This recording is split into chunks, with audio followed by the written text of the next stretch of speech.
Hello, guys.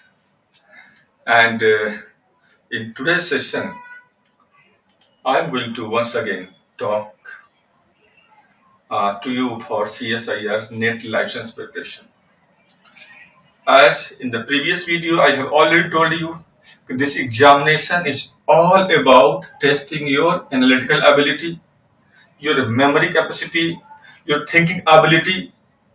And in this session, I'm going to give you exact detailed information about how one starts preparing the life science paper and what are the best possible ways that will help you in cracking this examination. So first आप लोगों को क्या क्या करना है और क्या avoid करना है। देखो, सबसे पहले आप लोग ये करो कि अगर आपके पास सिलेबस आपके मोबाइल में नहीं है तो अपने मोबाइल में सिलेबस को डाउनलोड कर लो। ठीक है, मैं आगे मोबाइल पे बात करूंगा कि मोबाइल को कितना यूज करना है, कितना नहीं यूज करना है, किस पर्पस के यूज करना है। और फिर तो मैं एक चीज और बता देता हूं कि जितना टाइम आप फेसबुक पे लगाते हो, जितना टाइम आप व्हाट्सएप पे लगाते हो, इंस्टा पे लगाते हो, यूट्यूब पे लगाते हो, गूगल में सर्च करने पे लगाते हो, दिन भर में जितने घंटा आप मोबाइल यूज करते हो, अगर आप सीरियसली उतने घंटा यहाँ पे अगर दे दो तो you will get the result in CSIR। Exam उतना भी टफ नहीं है और इतना भी आसान नहीं है, लेकिन जितना टाइम आप लगाते हो कैलकुलेट करके आप देख लेना। मुझे इस वीडियो के कमेंट बॉक्स में कमेंट करके मुझे बता देना कि आप कितना टाइम डेली लगाते हो और क्या उतना टाइम अगर सीरियसली हम 13 यूनिट जो पेपर लाइफ साइंस में है उस 13 यूनिट को हम कर लेते हैं तो क्या हम क्रैक कर सकते हैं कि नहीं क्रैक कर सकते हैं, इस पे हम बात करेंगे। So first, download syllabus of CSIR NET life science and keep in your mobile. Second, identifies those area in that you are now comfortable, and on the basis of your current knowledge, current information on how many topic you are feeling comfortable and which topic make you more fed up. So first of all, topic को segregate करो और topic को जब segregate कर लेते हो आप किस टॉपिक में अभी भी आपको दिक्कत है।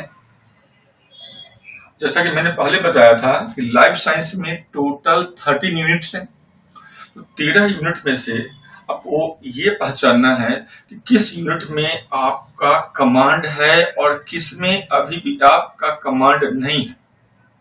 और इसको टेस्ट करने का सबसे बेहतर जरिया होगा कि आप पिछले 5 साल के पेपर को प्रैक्टिस करने जाओ, और जब प्रैक्टिस करते जाओ साथ में सिलेबस रखो। जो क्वेश्चंस आपका बन रहा है उसको आप टिक करते जाओ, जो नहीं बन रहा है उसे आप मार्क करते जाओ, कौन नहीं बन रहा है, किस सेगमेंट से नहीं बन रहा है, किस यूनिट का है जो नहीं बन रहा है। और ऐसा 5 ईयर के पेपर में अगर करते हो तो डेफिनेटली आपके हाथ में एक वो लिस्ट आ जाएगा कि कौन आपका मजबूत है और कौन आपका मजबूत नहीं है।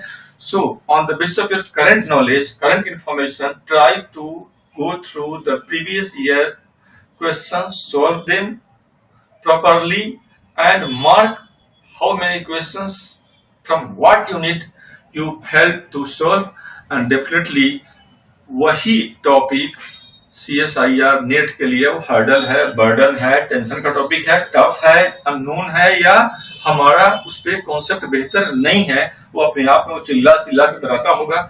और ये आपको करना है।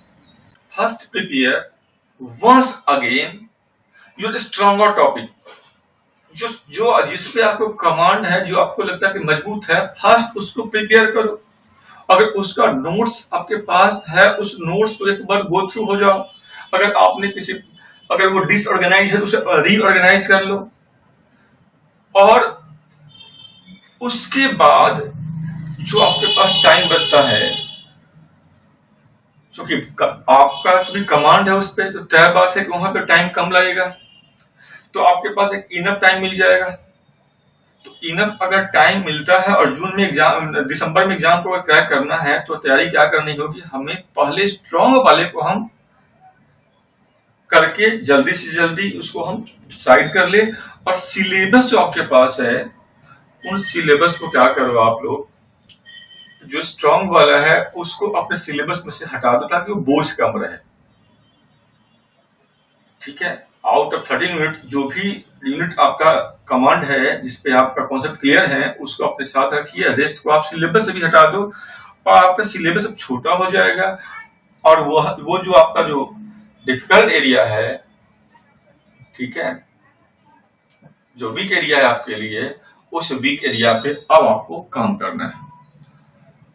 अब आपको काम करने के दौरान फिर क्या देखना होगा?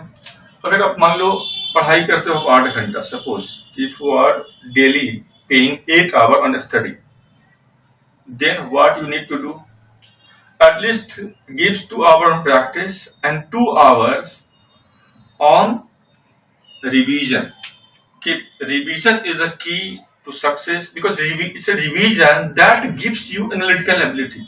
Revision क्यों? Revision से ही analytical ability आएगा, revision से ही memory power का टेस्ट होगा, रिवीजन से ही आपके थिंकिंग कैपेबिलिटीज का डेवलपमेंट होगा।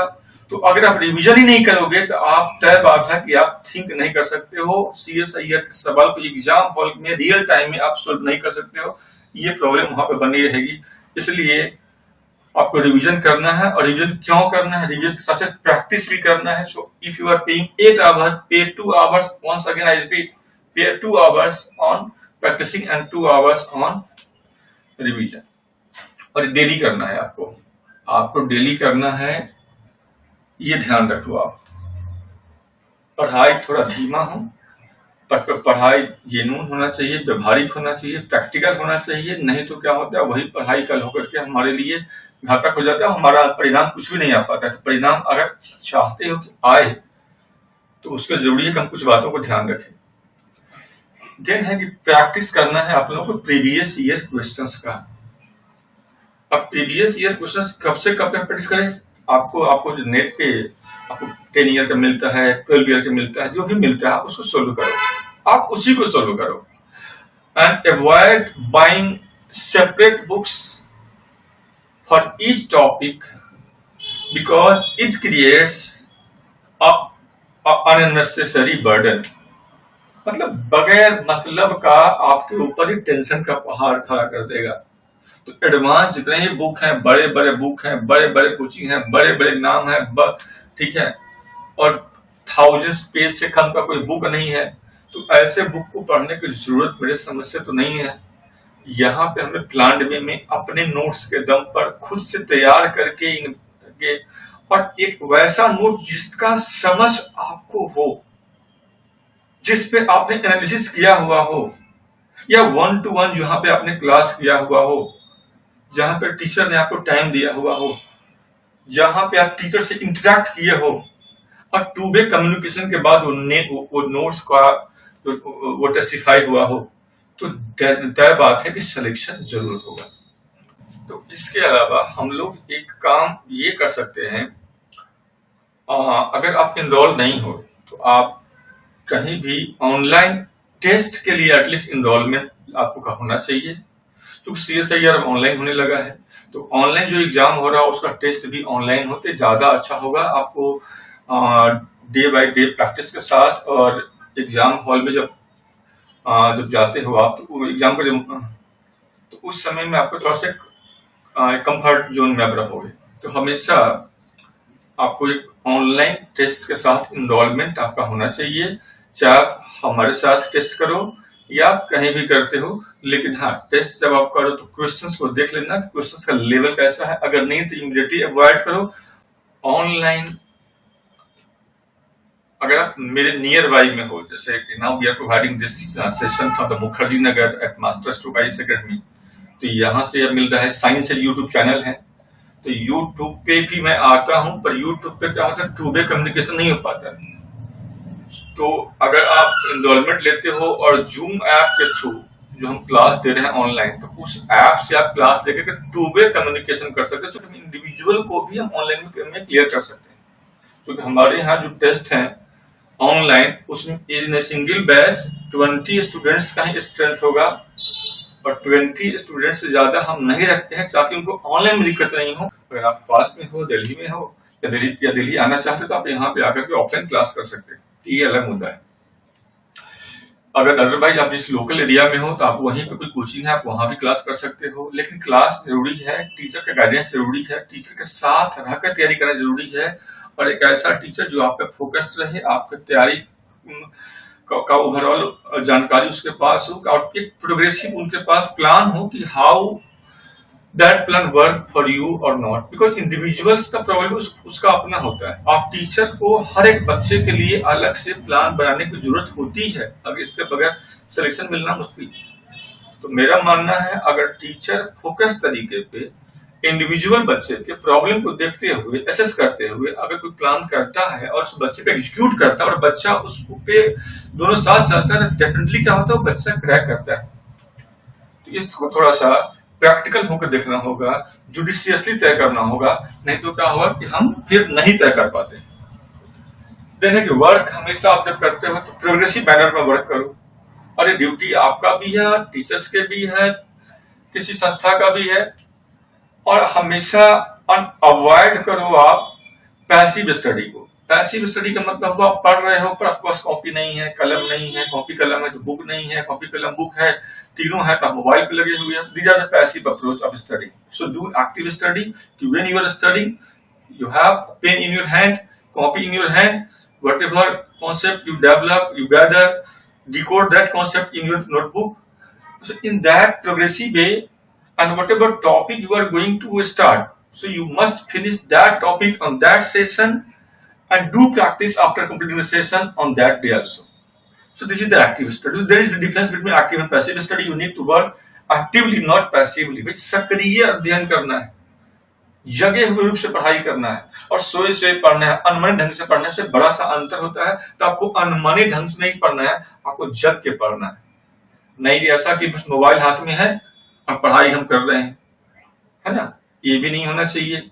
किताब है पर कॉपी और कलम वहां पर नहीं है, बैठे हुए हो तो आप लेट गए। तो ये सब अप्रोच पैसिव अप्रोच है। हमेशा हर एक एग्जाम अपने आप में उसका एक अलग अलग डिमांड होता है, तो उसको ध्यान रखिए। प्रिंटेड नोट्स या पीडीएफ फाइल या यूट्यूब का वीडियो या गूगल पे सर्च, इसके तलाश में बच्चे जितना समय गंवा देते हैं, मैं अगेन रिपीट करता हूं, उससे आप बचो। अननेसेसरी सर्च से बचो। जितना में आप सर्च करते हो, अच्छे और बेटर का तलाश करते रहते हो, उतने में एग्जाम लोग क्रैक कर जाता है। तो इसको भी ध्यान रखना है। So avoid your mobile, save your time and crack this examination. ठीक है, तो आपको, और ये सब ज्यादा दिन तो करना नहीं, 3-4 महीने की बात है। आप मोबाइल को, मैं नहीं कहता यूज नहीं करो, आप यूज करो एक लिमिटेड टाइम के लिए, 5 मिनट 10 मिनट किसी पढ़ना, लेकिन एटलीस्ट जब आप पढ़ते हो उस टाइम में मत यूज करो। व्हेन यू आर स्टडी, आप पढ़ रहे हो, ठीक है, किताब हाथ में है और दिमाग में कोई मैसेज आया कि नहीं आया, फेसबुक में क्या हो गया, इंस्टा में कौन सा रील आ गया, यूट्यूब पे कौन सा वीडियो आ गया, गूगल में क्या इन्फॉर्मेशन आ गया, सो ये सारे डाइवर्ट करेगा। ये साइंस है, एंड साइंस के बच्चों का मतलब है फोकस्ड होना। और फोकस होने से क्या होगा, थिंकिंग एबिलिटी में क्या होगा, इंप्रूवमेंट होगा। मेमोरी, एज यू नो ना, there are 2 type of memory, conscious और अनकॉन्शियस। ठीक है, एक कॉन्शियस मेमोरी है, एक अनकॉन्शियस मेमोरी है। तो कॉन्शियस मेमोरी पे आप काम करोगे, जो मैसेज आप डालते हो वही अनकॉन्शियस में जाता है। फिर पढ़ने के समय आपके पास मोबाइल होगा, आपके पास व्हाट्सएप होगा, आपके पास फेसबुक होगा, तो आपके अनकॉन्शियस में क्या जा रहा है, यही फेसबुक, यही मोबाइल, यही इंस्टा, उसी के इमेज। तो कल आप एग्जाम हॉल में जाओगे तो मोबाइल, इंस्टा, फेसबुक नजर आएगा पर कंटेंट नजर नहीं आएगा। इसलिए नजर आपको फोकस करना, you have to focus on the written text of the textbook, not these apps, not these apps. So I thank you, and any information if you want to know, then call me and do join classes. Thank you.